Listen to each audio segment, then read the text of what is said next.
with Nick Ashew, who was filling in for Drake Toll yesterday morning. And I was in the car listening to this, and I heard John say what he said about Fernando Mendoza. Presumptive first overall NFL draft pick, Fernando Mendoza, right? So many people have it written in ink already. Maybe people in the Raiders facility. They got it written down. They're ready to turn the card in right now. They don't need to wait till April 23rd. And at another point in that conversation yesterday, John Ledyard essentially said Mendoza's ceiling is like a poor man's Joe Burrow. That's his ceiling. His absolute ceiling. Now, maybe to a quarterback-starved team like the Las Vegas Raiders, that sounds like a great idea with the first overall pick. And if we were talking about a team that had already built out most of their roster, maybe a bright young quarterback like Mendoza working under a Clint Kubiak and with the tutelage of Tom Brady working in his favor, a Temu version of Joe Burrow would make sense. Come on, let's be real. Vegas's roster is a disaster outside of Brock Bowers, maybe Ashton Genty, and a guy who doesn't want to be there anymore, Maxx Crosby, who you'll hear more from later.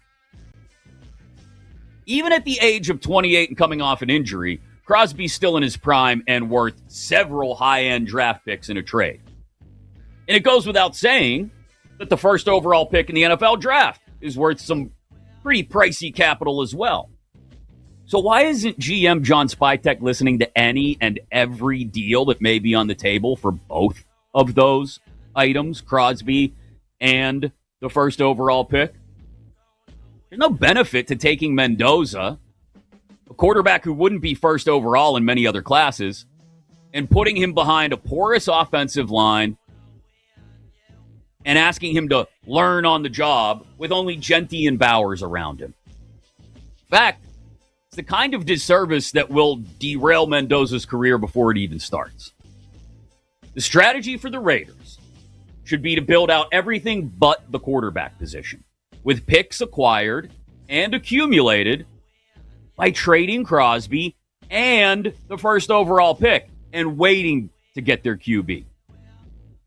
You know, the quarterback crisis in the NFL is just as much a product of a lack of talent as it is teams' desires to latch onto a quarterback as early as possible, regardless of what infrastructure may be around him or not, throw him against the wall, and see if he sticks or not.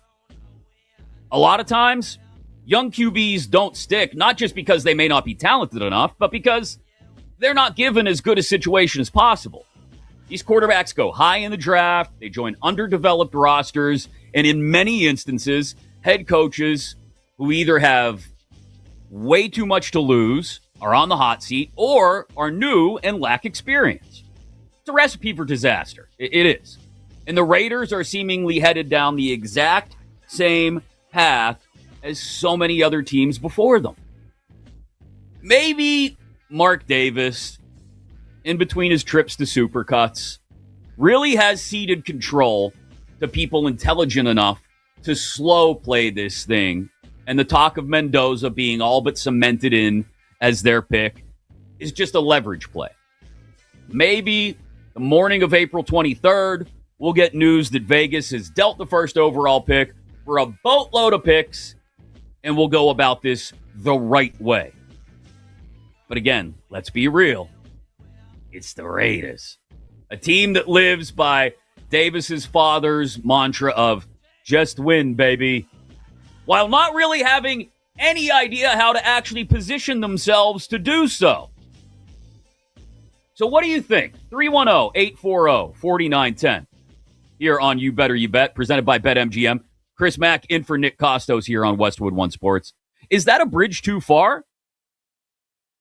Should the Raiders really look to deal both Crosby and essentially Mendoza before he's even theirs? Deal that first overall pick? Or is there a way to accelerate their rebuild while also getting the quarterback in Mendoza? 310-840-4910 or jump into the chat on YouTube as well. YouTube.com/@TheCostos. I think when you find yourself in a situation that the Raiders find themselves in, like I said, it's a disservice to the quarterback to bring them in to a situation where they're just going to get the hell beat out of them. They are. And when the best player on your roster, granted he's not on the offensive side of the ball, but when the best player on your roster wants out, as Maxx Crosby so clearly does, you have to consider resetting nearly the whole damn thing. Like I said, aside from Bowers and Genty, for what it's worth, all these rumors, all this stuff swirling around Maxx Crosby. He was on Let's Go with Jim Gray last night and tossed a beautiful word salad about all these rumors. If you have drama, if you have a losing season, they just try to throw gasoline on the fire. I know what I'm about. I really don't care what everybody has to say. I used to a lot as a young guy. I really don't give a damn. People could have their own opinions. I know what's going on. I know my truth. I don't need to sit here and keep rehashing it to people that don't know what's going on. Here's the problem, Max.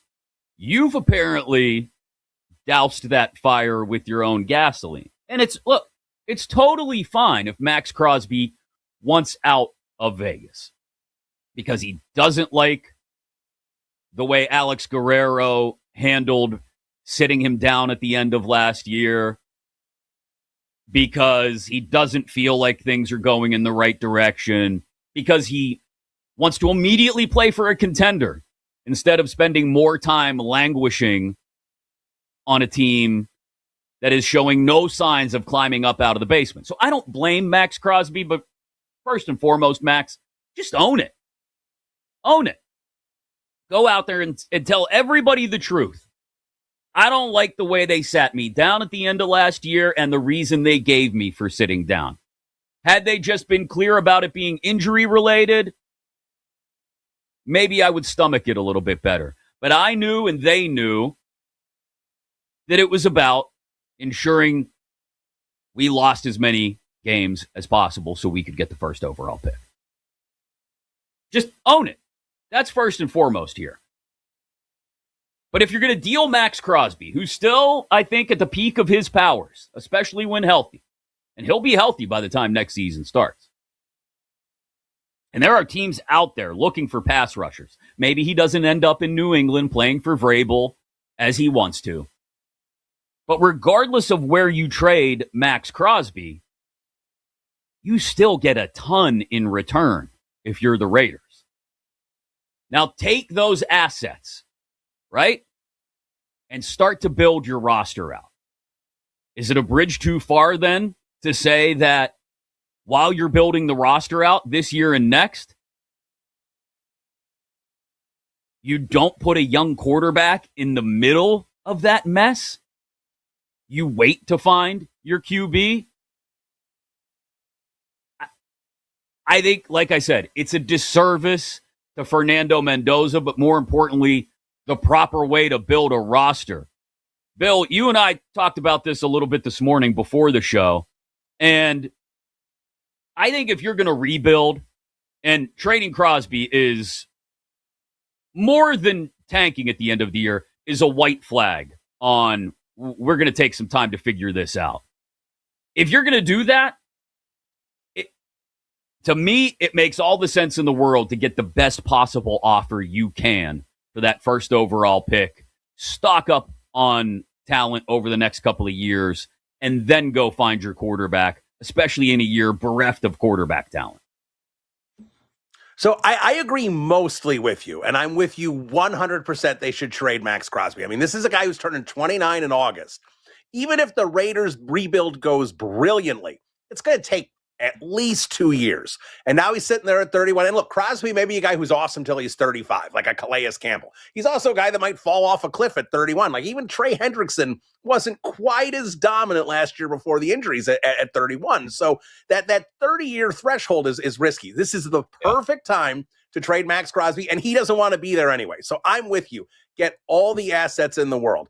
And if the Raiders are wishy-washy on Mendoza, they should not take him number one. I agree with that. But if Spytek and Brady and Clint Kubiak are like, this is the guy, this is going to be a top 5 quarterback in the league one day, then I don't think you can pass on that opportunity. But I also think if they believe that and they trade Crosby, I think they have a chance to make something very functional for Mendoza and not throw him to the wolves like so many bad organizations have done for young quarterbacks, especially the New York Jets, in the past. Because I think when you have Genty, and we all know a running game is a rookie quarterback's best friend, and you have a safety valve like Bowers, I think Trey Tucker's okay. I think he's a pretty solid wide receiver too. Now, they don't have a wide receiver one, but they do have Brock Bowers.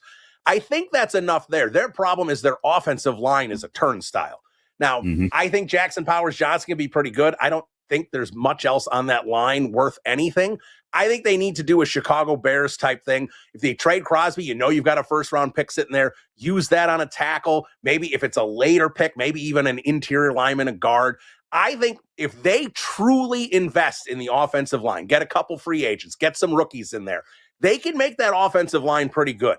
So suddenly you've got Mendoza behind a solid offensive line where Genty doesn't get hit behind the line of scrimmage all the time, and he's got Bowers and he's got Trey Tucker out there. I think that's functional if Clint Kubiak does have the offense that's going to work for Mendoza. You got nothing on defense, and that's fine. Lose every game, 35-24. It doesn't matter. That's fine. What you're worried about is just developing Mendoza this year, and you can't put him, I agree with you 100%. You put him behind that offensive line, it's over for him. He's just going to get destroyed. So that's what I would do. I'm a firm guy that if a GM and a coach love a quarterback, or like, this is the guy, there is no trade worth trading for that guy. But and I think Mendoza is going to be good. I don't know if he's going to be great, but I don't have the number 1 pick either. So my opinion doesn't matter. Yeah. I think that's the part of this too that is a big sticking point for me here is in any other year, I don't know if Fernando Mendoza's the first overall pick. And if I look at this from a 50,000-foot view, that we're not just going to silo this into 2026 and the 2026 draft class, I have to look at it as this is the best possible solution at quarterback for us. Maybe right now, okay, maybe that's the best possible quarterback available, but is it the best possible solution for the quarterback position going forward? And I think, like I said, so many teams get caught up in, well, you got to find your quarterback, and they don't think about building out everything around that quarterback, which if you do it right, you can do it that way. And maybe you're not drafting first overall anymore. Maybe you don't get the best quarterback in the draft in 2 or 3 years, but you still get a good one. And you build out the roster in totality so that you're not talking about, hey, can this be functional? Sure. You're talking about, hey, can we actually compete? Can we actually contend? And I think that's what the Raiders should do. I'm curious what people think. 310-840-4910. Mark on the YouTube chat, which you can join as well, youtube.com/@thecostos, says the situation on offense in Vegas is way overblown. Trade Crosby, take the $91 million in cap space, use Genty and Bowers as pillars, and then use that draft, like Bill said, to rebuild the O-line, sign a few in free agency, and you'll have a totally competent offense. Maybe. But Raiders fans, do you want functional and competent? Or do you actually want to chase what the founder laid out for you half a century ago and just win, baby? I don't know. I think it's a valuable question of what your goal actually is if you're the Raiders and a Raiders fan. Coming up here on You Better You Bet, somebody has an absolutely insane idea for fixing the NBA All-Star Game that will never happen, but may actually make some sense. That's next here on You Better You Bet on Westwood 1.